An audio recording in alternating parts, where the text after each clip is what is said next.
I think leaving you to solve your own problems is good in some cases because it makes you more aware of things and then you know what to do and what not to do. They should help you out if you need help, but you know some parents are quite meddling. If they smother you too much then you can go off the rails anyway. I was a bit overprotective I think at times, but I think I've learned a little bit now to step back a little bit.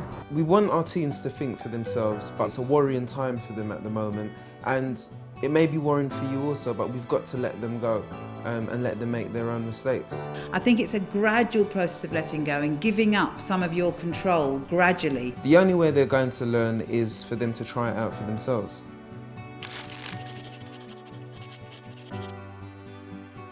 You have a process by which you plan to gradually allow your children more freedom. So at a particular age you say, okay, well at this age you can go to the shops by yourself, providing you're back at this particular time, providing you ring me at this particular time, and then if all goes well you can slightly let your guard down even more.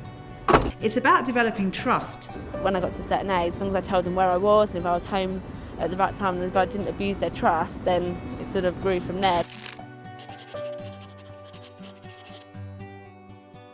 What you want is to ask them what their views are and then to be able to encourage them to challenge their own ways of thinking with suggestions that you put in, rather than a kind of authoritarian, I'm telling you this because I know best. I don't want to accuse you.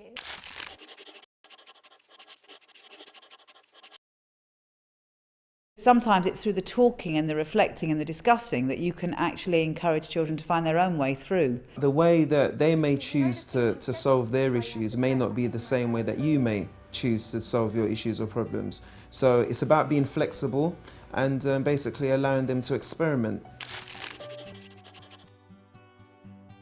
Let them know that the most important thing is that they've tried to solve the issue and things don't always go right the first time round.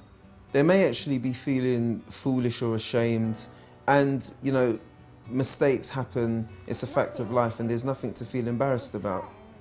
And maybe to help them with that, sharing your own story. What you want is children to be given an opportunity to reflect on things that happen and to talk through issues as and when they arrive. Let your children know that you're always there for them, regardless of their failures or successes. Maybe stepping back a bit was great because I did learn loads, but then I think parents' guidance needs to be there, and I think maybe don't step back too much, if that's what I would say to a parent.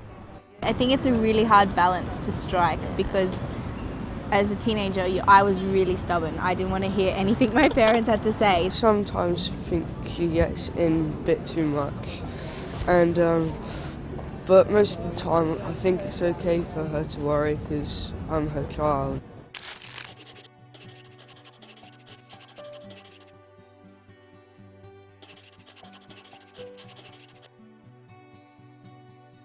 It may be difficult to actually see your children make mistakes, but try not to jump in too early and clear up any mess.